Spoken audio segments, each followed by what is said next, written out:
दीदी, हाँ? तुम्हारे हाथ में दर्द हो रहा है क्या? मच्छर काटने पर जैसा दर्द होता है ना, वैसा ही हो रहा है। चल जा, दर्द से मेरी जान निकली जा रही है। दीदी, वैसे तो लड़कियां कॉकरोच देखकर भी डर जाती हैं। आप में इतनी हिम्मत कहाँ से आई कि हाथ से सांप को पकड़ लिया? अगर सांप को देखकर मैं डर जाती तो वो मेम साहब को डस लेता। वो तो ठीक है दीदी, लेकिन अगर आपको कुछ हो जाता तो? मुझे कुछ हो भी जाता तो क्या फर्क पड़ता, लेकिन मेम साहब जैसे बड़े लोगों की इस दुनिया को जरूरत है। अगर मेम साहब जैसे लोग ठीक रहेंगे तभी तो हम जैसे लोग जी पाएंगे। मेम साहब की उम्र तो 100 साल होनी चाहिए। बेटी पार्वती, ये लो दूध पियो, पी लो बेटी। मुझे ये नहीं चाहिए पिताजी। पिताजी, मुझे दे दीजिए। तू शांत रह बेटे, दीदी को पीने दे। रात से इसने कुछ भी नहीं खाया है। दूध पी लो बेटी। मुझे नहीं चाहिए पिताजी, मुंह का स्वाद एकदम कड़वा हो गया है। मुझे कुछ भी खाने पीने का मन नहीं कर रहा है। तो मेरी प्यारी बेटी हो ना, तो पापा की बात मान लो बेटी। तुम्हें दवा भी तो खानी है, खाली पेट दवाई नहीं खानी चाहिए बेटी। मुझे नहीं चाहिए। जिद करोगी तो कैसे चलेगा बेटी। सोनी बेटी हो ना मेरी, पी लो बेटी, पी लो। नहीं पिताजी। भले पूरा मत पीना बेटी, बस आधा गिलास पी लो। मेरी लाडली बेटी हो ना, पी लो। मुझे नहीं चाहिए, नहीं चाहिए। P low Parvati. बड़े मालिक कहा? बैठो बैठो बैठो। अभी तबीयत कैसी है? थोड़ी सी थकान है, बाकी सब ठीक है बड़े साहब, चिंता की बात नहीं है। अरे खड़े क्यों हैं? बैठ जाइए ना आप।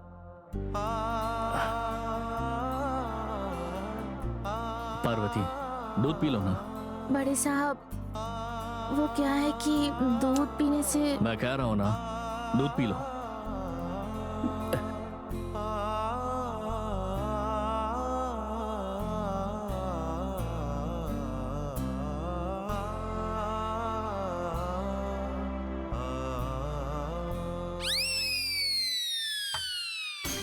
मैंने पी लिया बड़े साहब।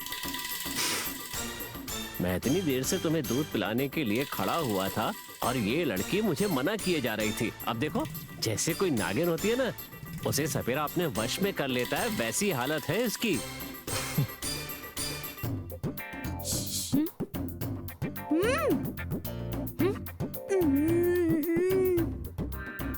क्या बात है?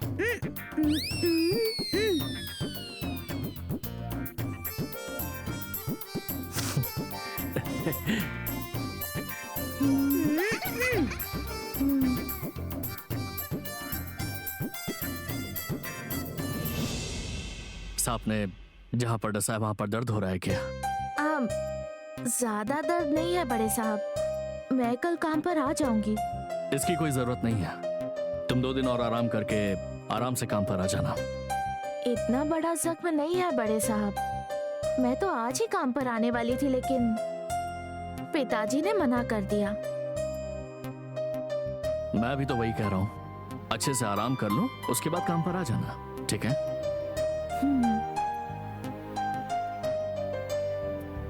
तुमने मेरी माँ की जान बचाई है पार्वती। ऊपर वाला तुम्हें लंबी उम्र प्रदान करे। मैं और मेरा परिवार ये एहसान कभी नहीं भूलेंगे, हम इसे हमेशा याद रखेंगे। इतनी बड़ी बड़ी बातें मत बोलिए बड़े साहब। मेम साहब को सांप से बचाना तो मेरा फर्ज था, मैं तो इसे अपनी खुशनसीबी समझती हूँ। देखिए मालिक, आपने मेरी बेटी की जान बचाई है, इसके लिए हम हमेशा आपके एहसानमंद रहेंगे।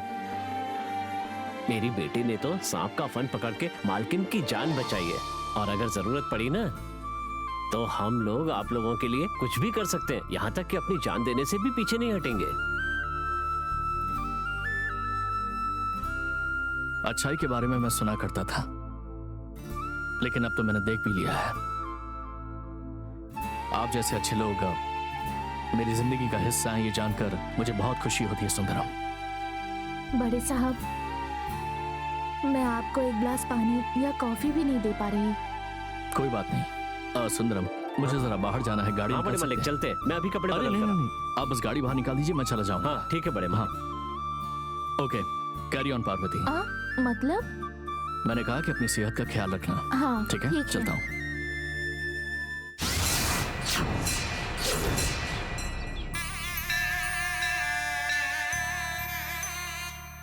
हे हनुमान जी, मैं एक ऐसा काम करने का वादा मेम साहब से कर चुकी हूँ जो मेरे लिए करना बहुत मुश्किल है। दिन करीब आते जा रहे हैं, लेकिन छोटे साहब और ऐश्वर्या मेम साहब करीब नहीं आ रहे हैं। उन दोनों का मन बदल दीजिए। मैंने मेम साहब से वादा किया है, वो मुझे पूरा करना ही होगा। इसके लिए मैंने मंदिर की सीढ़ियों की पूजा की, आपसे कई मन्नतें भी मांगी। आप मुझे आशीर्वाद दीजिए। उन दोनों के मन की कड़वाहट को दूर कीजिए प्रभु।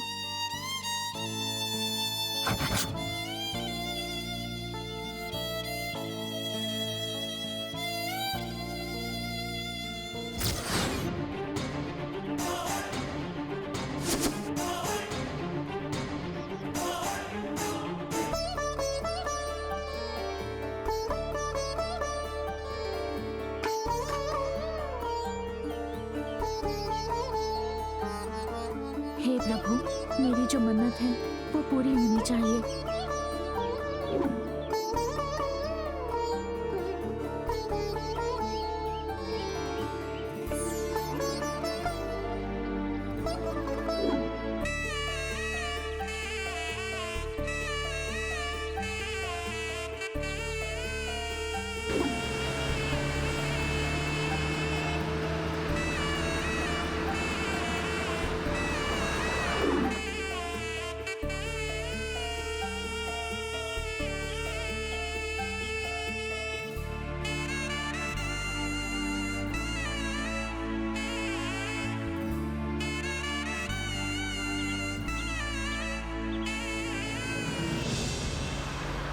भैया, ऐश्वर्या से मिलना जरूरी है क्या? मिलना बहुत जरूरी है। तुम दोनों दिल खोलकर एक दूसरे से बात करोगे तो सारी प्रॉब्लम सॉल्व हो जाएगी। हमारी प्रॉब्लम सॉल्व हो जाएगी, लेकिन पार्वती की प्रॉब्लम वो सॉल्व होगी क्या? ए, पार्वती के भविष्य की चिंता तुझे करने की जरूरत नहीं है, वो हम लोग देख लेंगे।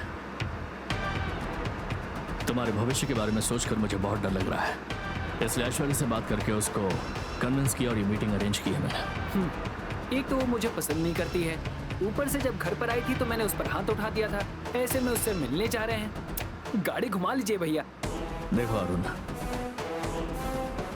ऐश्वर्या तुमसे नफरत नहीं करती है और ना ही उसमें एटीट्यूड है, क्योंकि अगर वो तुमसे नफरत करती होती तो मेरे कहती वो तुमसे मिलने के लिए इतनी जल्दी तैयार नहीं हो जाती। और तुझे भी ऐश्वर्या से नफरत नहीं है, पार्वती के भविष्य के बारे में सोचकर तो ये सब कर रहा है ना। आपस में मिलकर अगर बात करेंगे तो ये सारी चीजें ठीक हो जाएंगी। लेकिन मुझे विश्वास नहीं है भैया, आपकी वजह से जा रहा हूँ।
भैया, वो देखिए पार्वती, पार्वती, पार्वती। ये तुम क्या कर रही हो? बड़े साहब, छोटे साहब और ऐश्वर्या मेम साहब के बीच जो गिले शिकवे है वो खत्म होनी चाहिए और दोनों की सगाई अच्छे से हो जानी चाहिए। बस यही मन्नत मांगने के लिए मैं यहाँ आई हूँ। सुना है कि इस मंदिर की सीढ़ियों पर हल्दी कुमकुम लगाते हैं और घुटनों के बल चलते हैं तो हमारी सारी मनोकामनाएं पूरी होती हैं। इतनी सारी सीढ़ियाँ घुटनों के बल चढ़ना ये अच्छा नहीं है पार्वती। एक हादसे से अभी बच कर आई हो, उसके बाद ये सब करना इसकी जरूरत नहीं है। ऐसा मत कहिए छोटे साहब, मांगी हुई मन्नत को अधूरा छोड़ते हैं तो भगवान नाराज होते हैं। बस कुछ ही सीढ़ियां हैं, मैं पूरा कर लूंगी। दोनों की रुकी हुई सगाई पूरी होनी चाहिए और उसके बाद शादी भी हो जानी चाहिए।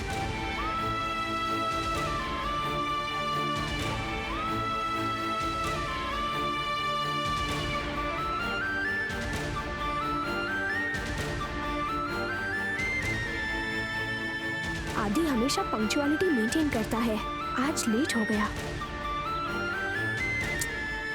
वेट करते करते इरिटेट हो रहा है।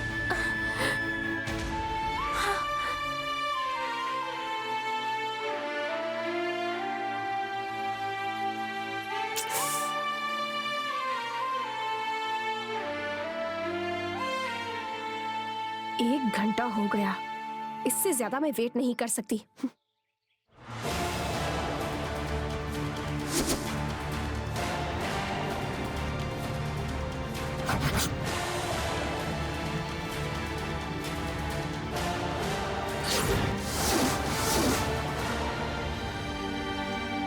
मुझसे जरूरी बात करनी है ये कहकर बुलाया और यहाँ पार्वती के साथ मिलकर भगवान के सामने प्रार्थना कर रहा है।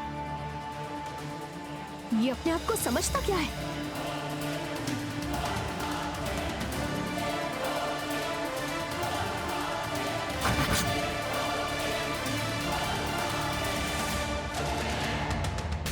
आदि। ऐश्वर्या मेम साहब, आप भी दर्शन के लिए आई हैं? तू अपना नाटक थोड़ा कम करेगी क्या? अभी भी सीन क्रिएट कर रही है।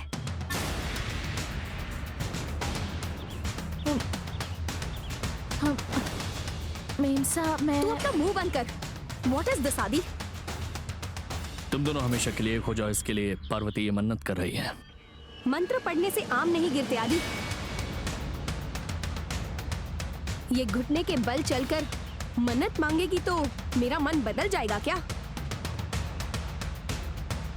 भगवान को इमोशनल ब्लैकमेल मत करो आदि। ऐसा मत कहिए मेम साहब,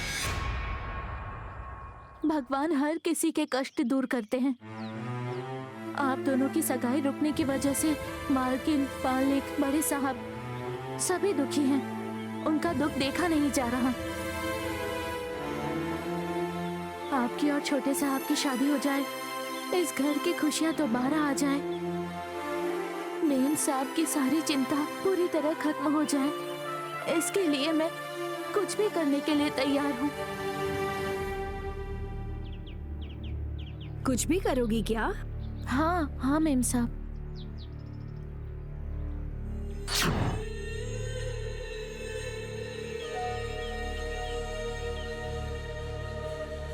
मैं जो बोलूंगी वो करोगी? हाँ करूँगी, आप बताइए तो। वो देखो, उस पहाड़ से तुम कूद जाओ। कूदोगी?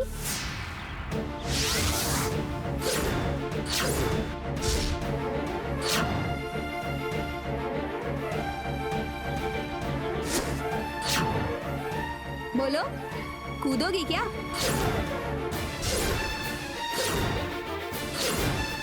अरे बोलो पार्वती। अभी अभी कहा ना कि हम दोनों एक हो जाए, इसलिए कुछ भी करोगी। अभी कूदने के लिए कह रही हो तो इतना सोच रही हो? मैं कूदूंगी या नहीं, मेरी परीक्षा लेने के लिए आप ऐसा कह रही हैं ना? ठीक है मेम साहब, मैं कूद जाती हूँ। मैं कूद जाऊंगी तो आप छोटे साहब से शादी कर लेंगी ना? मैं जो कह रही हूँ वो किया तो तुम जो कह रही हो वो करूंगी। हाँ मैं कूद जाती हूँ, अभी कूद जाती हूँ। ए, पार्वती, पार्वती कहाँ जा रही हो? पार्वती रुको, क्या कर रही हो? पार्वती, पार्वती।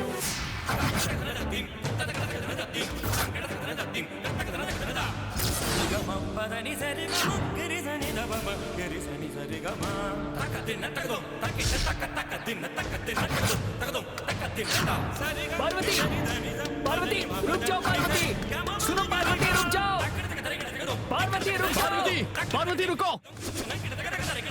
पार्वती मेरी बात सुनो, पार्वती रुक जाओ, ऐसा मत पार्वती रुक जाओ, पार्वती एक बार हमारी बात तो सुनो, पार्वती प्लीज ऐसा कुछ मत करो, पार्वती, पार्वती भैया, भैया पार्वती हाथ मत छोड़ना, खींचो उसे, कस के पकड़ो पार्वती, भैया इसे बताइए ना, पार्वती हाथ मत छोड़ना, खींचो, तुम्हें बचाएंगे। खींचो उसे, पार्वती हाथ कसकर पकड़े रहो।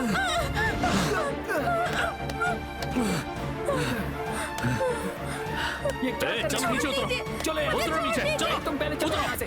छोड़िए।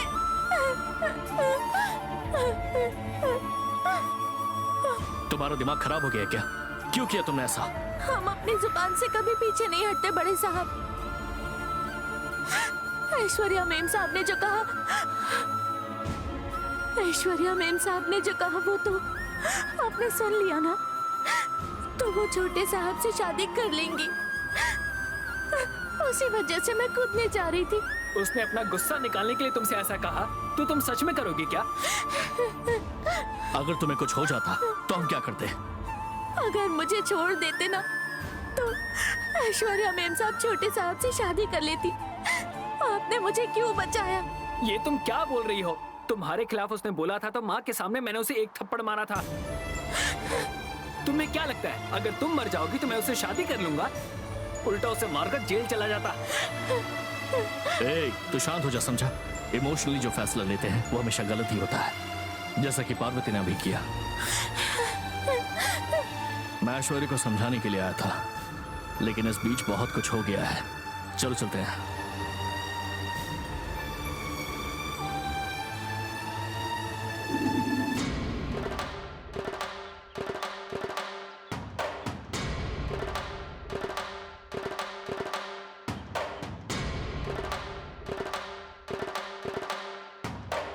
आफ्टर ऑल एक नौकरानी होकर तुमने जो जबान दी वो कर दिखाया ना।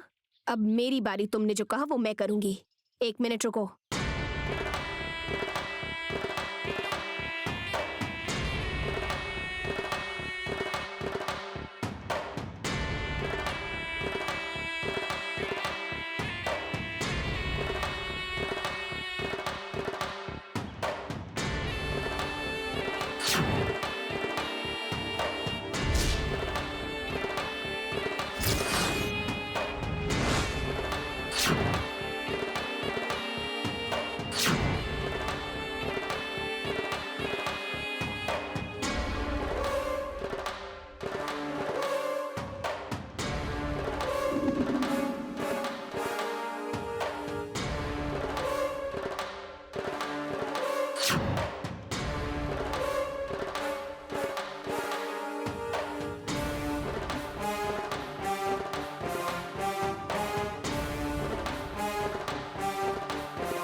अभी इसी वक्त अरुण को मेरे गले में मंगलसूत्र बांधने के लिए कहो। मंदिर से सीधा तुम्हारे घर आ जाऊंगी मैं। ऐश्वर्या, जल्दबाजी मत करो, पहले माँ को बताते हैं, उसके बाद जो करना है वो करेंगे। अपने भाई को अच्छे से जानने के बाद भी ऐसी बातें कर रहे हो। हर मिनट अपने मन और फैसलों को बदलने वाले अरुण पर मुझे विश्वास नहीं। मंगलसूत्र पहनाने के बाद आंटी से बात कर लेंगे। अरुण की वजह से जो मेरी सगाई रुक गई, उससे मेरा मान, सम्मान, इज्जत सब कुछ चला गया। वो सब भूलने के लिए तैयार हूँ मैं। I love him. मैं अरुण को बहुत पसंद करती हूँ। पार्वती को जो मैंने जुबान दी है, सिर्फ उसी के लिए मैं ये नहीं कर रही। मैं अपने दिल से कह रही हूँ, आई लव यू। मेरे गले में मंगलसूत्र बांधो। ऐश्वर्या मेम साहब जो कह रही हैं वो मान लीजिए, मंगलसूत्र पहना दीजिए।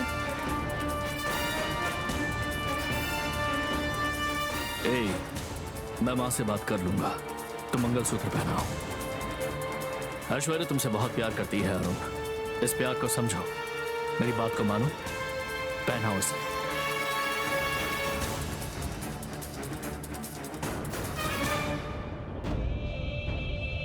पहनाओ अरुण।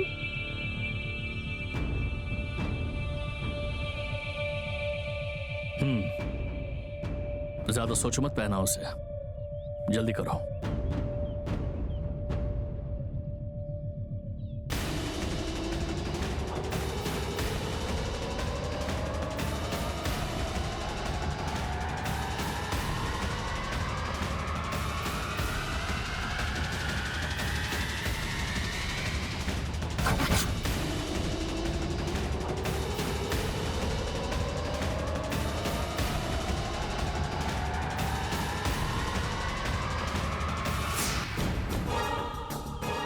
सॉरी भैया, मैं नहीं पहन सकता।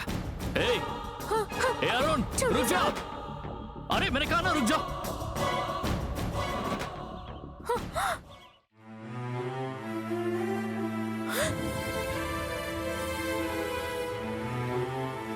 देख लिया आदि, यही है अरुण।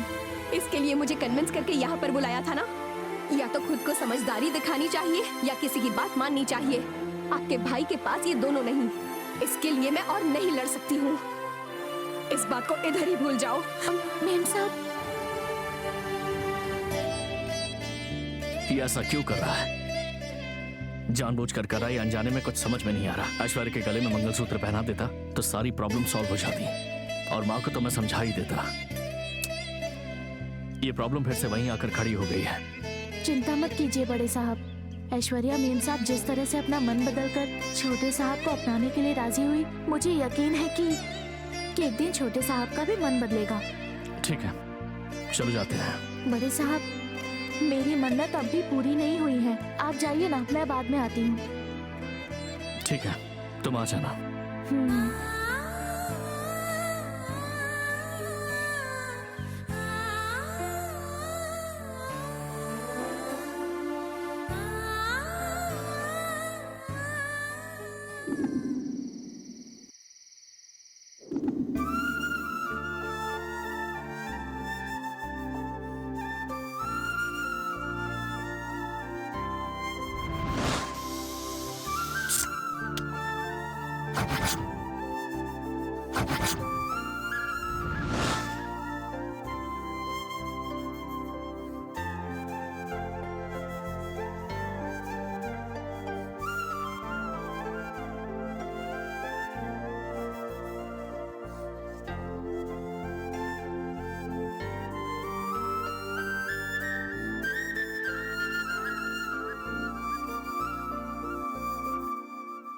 माँ, माँ। आओ आदि। कब आए बेटा? बस अभी आया हूँ माँ। आप कुछ सोच रही थी, कहीं मैंने आपको डिस्टर्ब तो नहीं किया? नहीं, अगर सांप मुझे डस लेता और मुझे कुछ हो जाता तो मेरे बच्चों का, मेरे परिवार का क्या होता, ये सोच रही थी। लेकिन कुछ हुआ नहीं, अच्छी बात है। क्योंकि पार्वती ने आपको बचा लिया।